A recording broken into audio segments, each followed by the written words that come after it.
the joke that shook the throne. The hall of the queen was brighter than any human had ever seen. Columns of crystal touched the ceiling, and rivers of light flowed between the walls. Hundreds of alien rulers and advisors sat in long rows, their strange eyes fixed on the stage.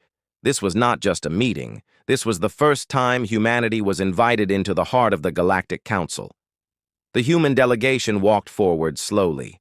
At their center was a young diplomat named Daniel. He had trained for years to speak in front of these powerful leaders. His heart beat like a drum, but his smile never faded. He knew this was a chance to show that humanity was not weak.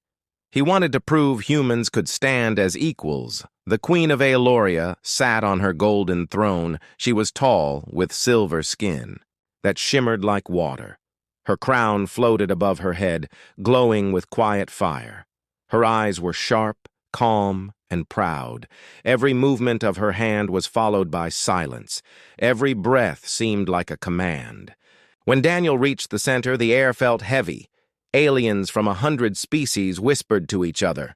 Some thought humans were too young, too reckless. Others thought they were clever survivors. But no one truly knew how humanity would act. Under the eyes of the queen, Daniel bowed deeply. He began with words of respect. He spoke of Earth's gratitude, of the honor to stand in the hall. His voice carried through the chamber. And for a moment, it seemed that all was well. But then, as he looked at the queen, he felt the tension.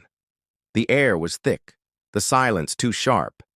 He wanted to ease it, to bring a little warmth. So he decided to do what humans often did in tense moments. He told a joke.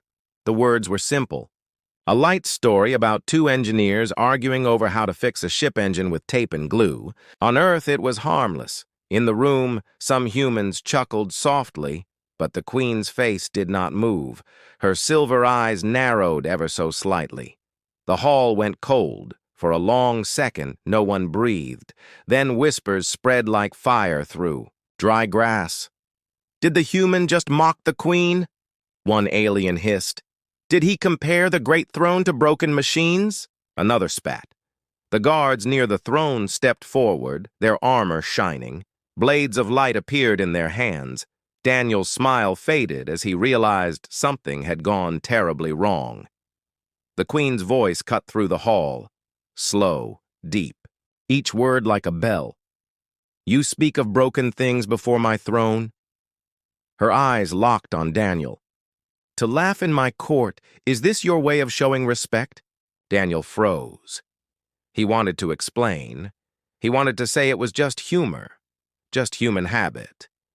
But his throat felt dry, his tongue heavy. He looked around for help. The other human envoys shifted uncomfortably. No one had expected this. The queen raised. Her hand slightly. The guard stopped but did not step back. Her gaze was cold, sharp as a blade. This council is no stage for foolish words. If your kind has come to jest, then perhaps your place is not among us. The chamber trembled with gasps. Some alien rulers smiled cruelly. They had waited for humanity to stumble. Others looked uneasy, whispering that this could end badly. Daniel's heart pounded. He bowed again quickly, his voice shaking. Your Majesty, forgive me. It was not mockery, it was human humor. We often use humor to ease heavy moments. The queen's eyes did not soften. Humor, she repeated, as if the word itself was strange. Her crown pulsed with light. Then show me, human, what this humor is. Prove it is not an insult, or your place in this council will end before it begins. The silence that followed was heavier than stone. Every alien leaned forward, watching. The human delegation felt their breath caught in their throats. A single mistake had placed all of Earth on trial. Daniel swallowed hard.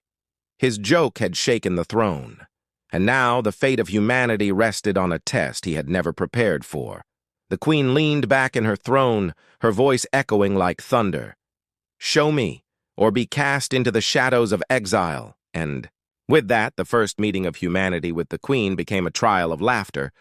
The hall was no longer a place of welcome.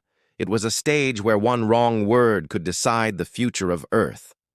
Daniel stood trembling under the burning lights, the eyes of the galaxy upon him, and deep inside, he knew this was only the beginning, court's wrath. The Queen's command still echoed through the golden hall.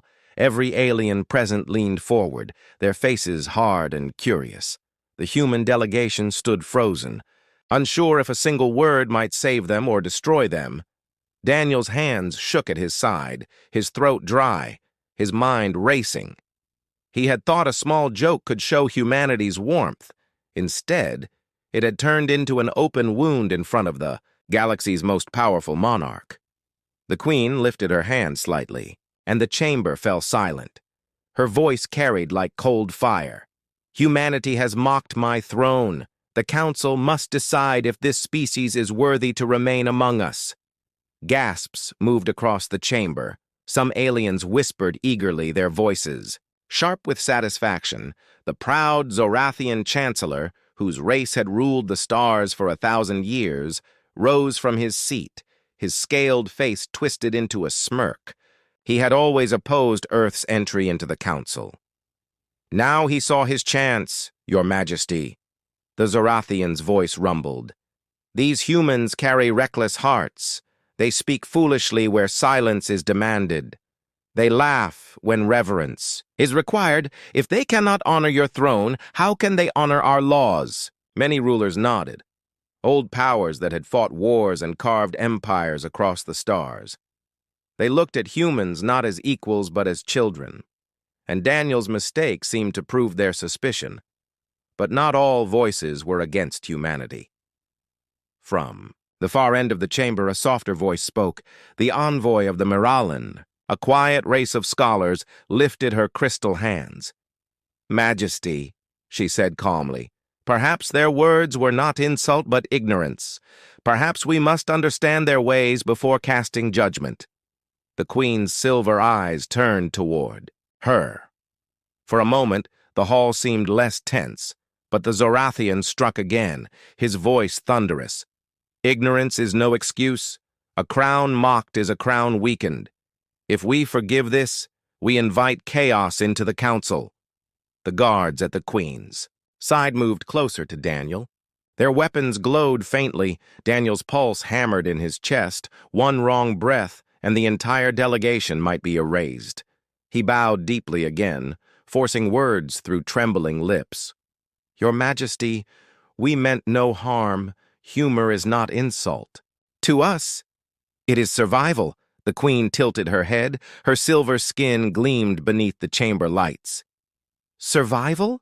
She repeated, her voice flat. You claim this jest is a shield against death? Daniel nodded quickly. Yes, Majesty.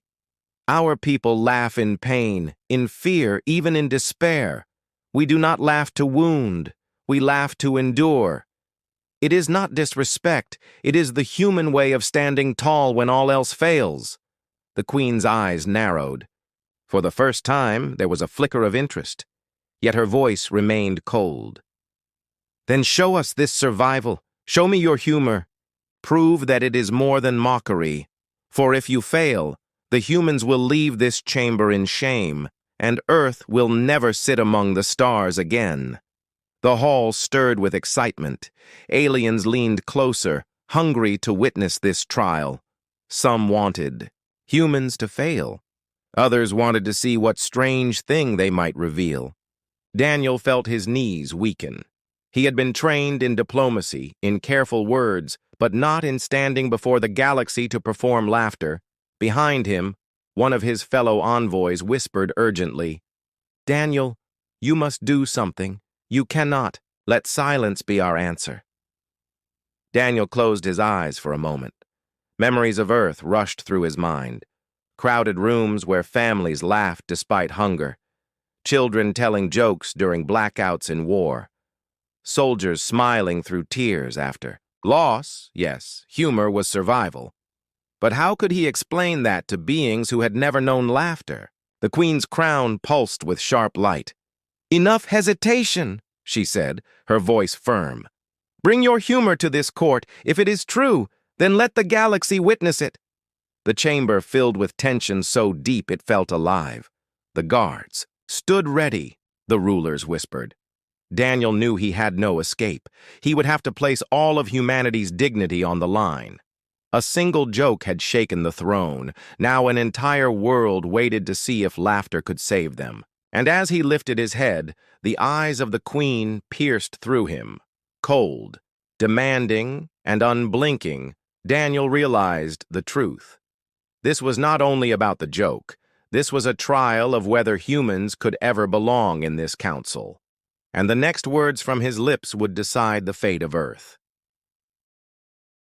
The test of laughter. The queen's words still floated in the air, cold as steel. "Show me your humor, human," she had said. The chamber glowed with golden light, but Daniel felt as if shadows pressed in on every side.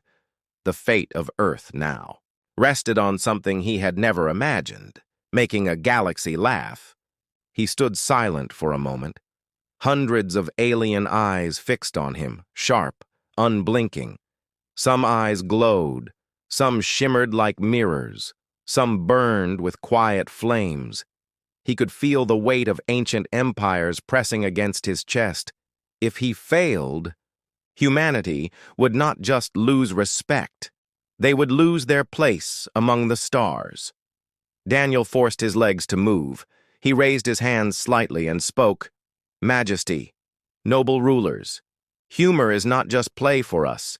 It is a light when the world is dark. It is our way to keep moving when everything tells us to stop." A murmur swept through the chamber.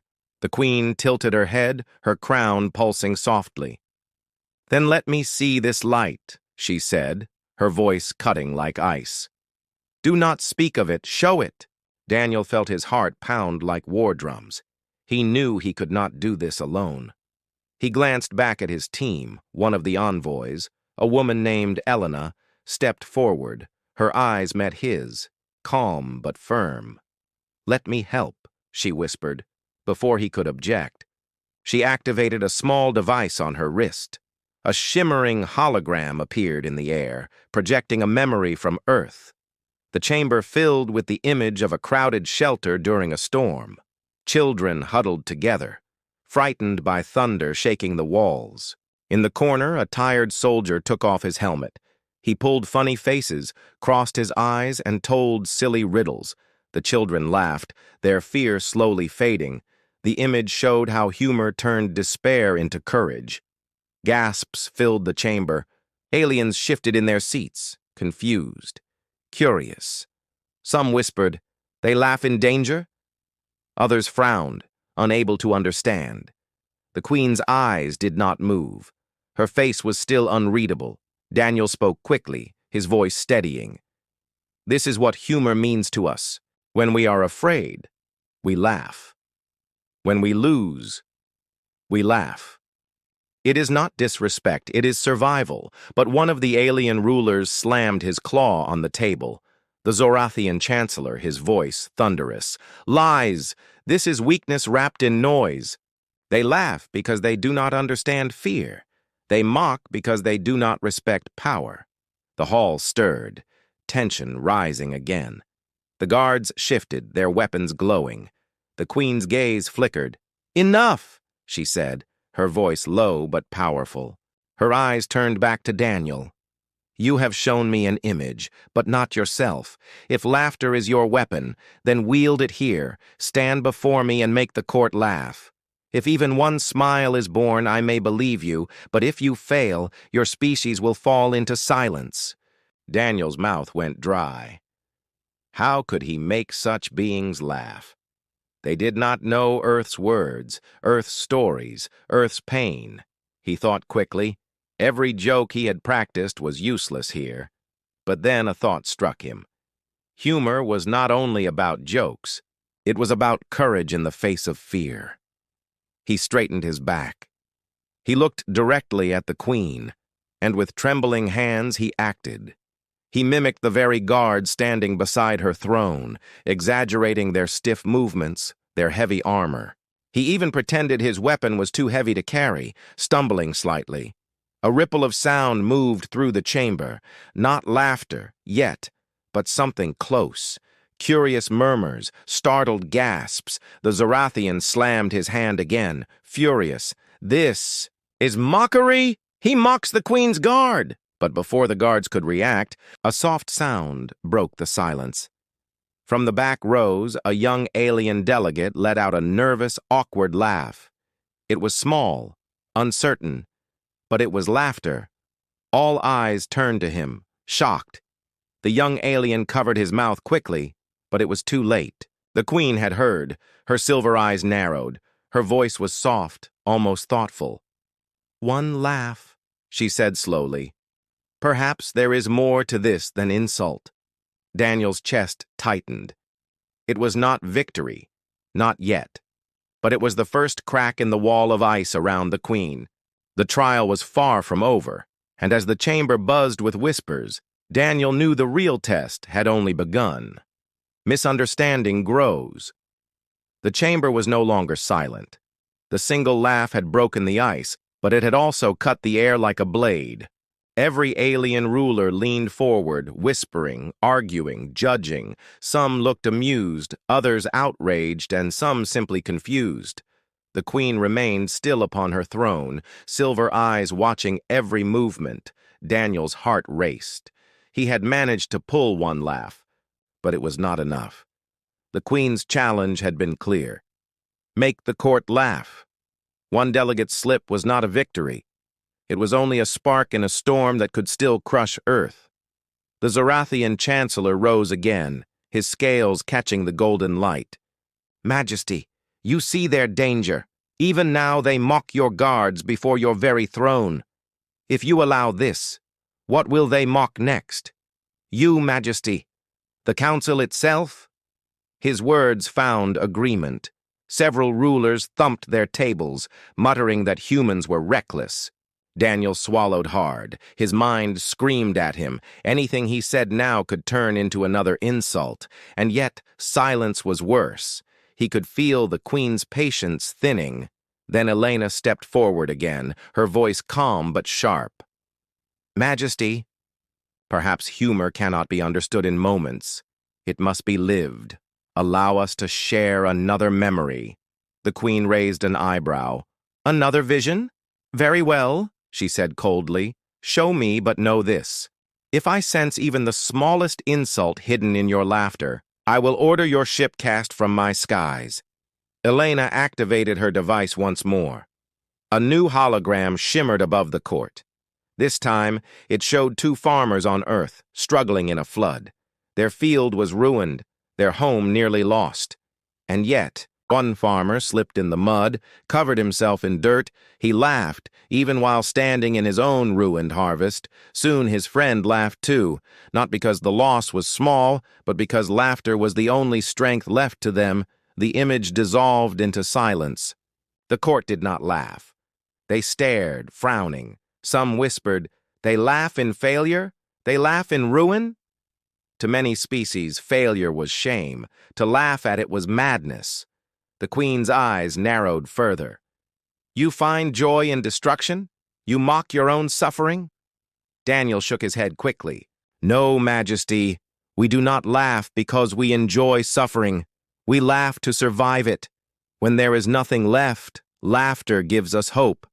But his words only deepened the divide. Half the court hissed in disapproval. Some aliens muttered that humans were unstable, dangerous, unpredictable. The Zarathian slammed his fist again. "Majesty, you see, their minds are broken. They twist weakness into pride. This humor of theirs is not survival. It is poison." Tension rippled through the chamber. Guards stepped closer, their weapons glowing hotter. The Miralan envoy spoke softly, her crystal voice trembling.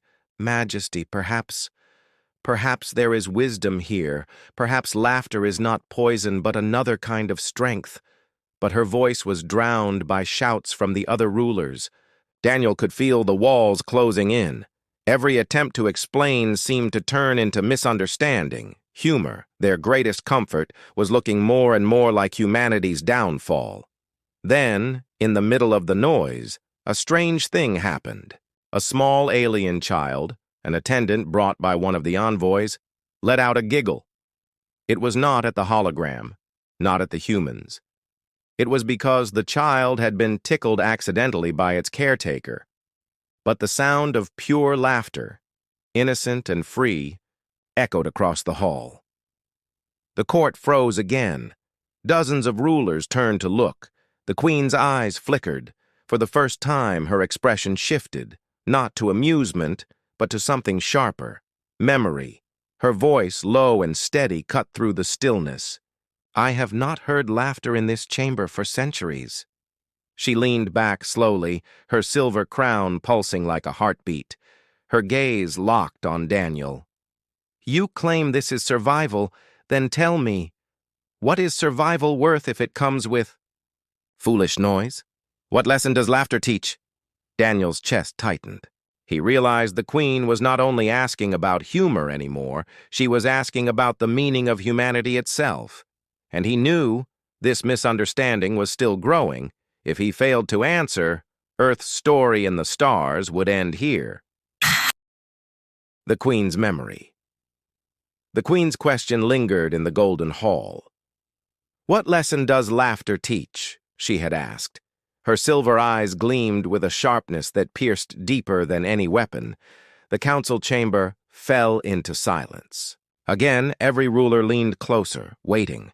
The guards stood still but tense, weapons glowing faintly. Humanity's future balanced on the next words. Daniel tried to speak, but his mouth felt dry. No simple joke could answer such a question. No memory, no hologram would be enough.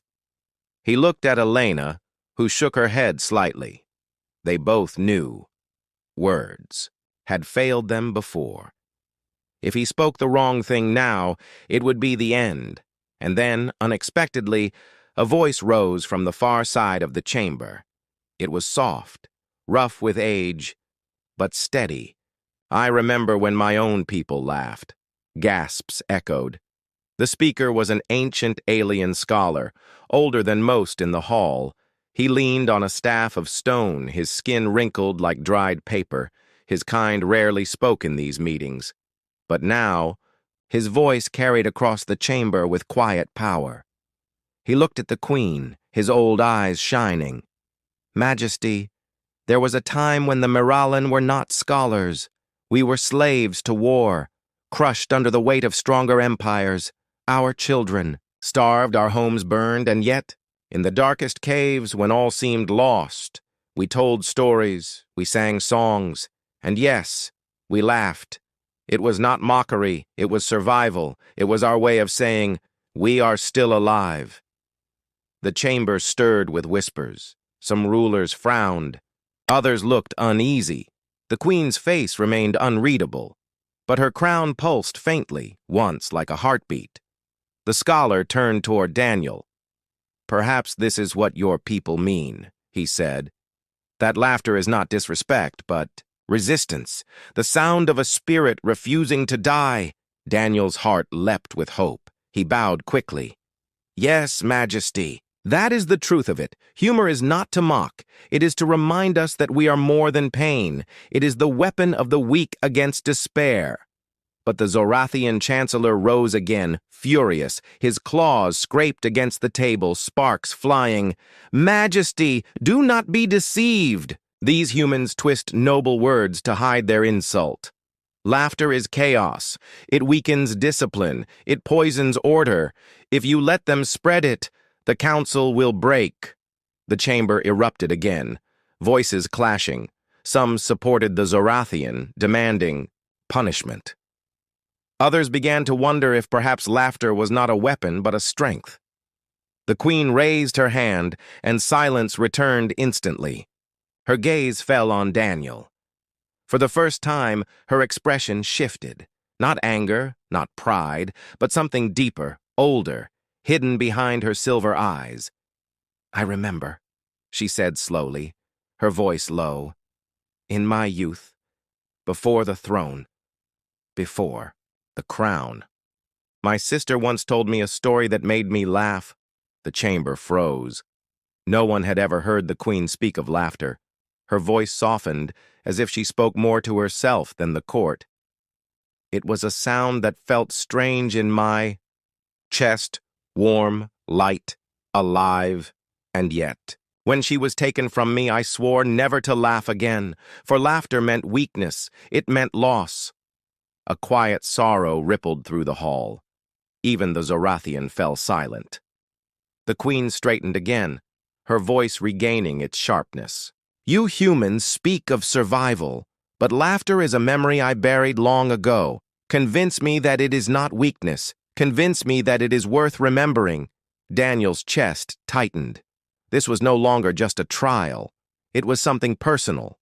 The queen herself had locked laughter away like a wound, and if he failed to reach her heart, humanity would be cast into the shadows forever.